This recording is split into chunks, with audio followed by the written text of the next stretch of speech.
পোস্টমর্টমের report অনুযায়ী pelvic girdle, যার কাজ হচ্ছে আপার বডি বা স্পাইনের ওয়েটকে লোয়ার লিমসে ট্রান্সফার করতে হেল্প করা, ওঠার সময় বা বসার সময়, তারপরে প্রেগনেন্সির সময় বেবিকে বৃদ্ধিতে সাপোর্ট বা অ্যাকোমোডেট করে এই পেলভিক গার্ডেল, সেটিকে ভেঙে দেওয়া হয়েছে।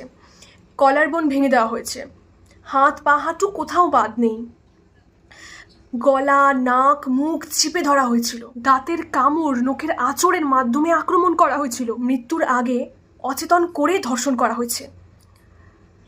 অনেকটা প্রায় 150 গ্রাম ফ্লুইড পাওয়া গেছে মেয়েটির শরীরে। ব্যক্তি একাধিক ছিল এবং মৃত্যু হয়েছিল শ্বাসরোধ করে। ছি ছি ছি। মেয়েটির পরিবারকে তাহলে কেন বলা হলো সুইসাইড? এর বিচার চাই।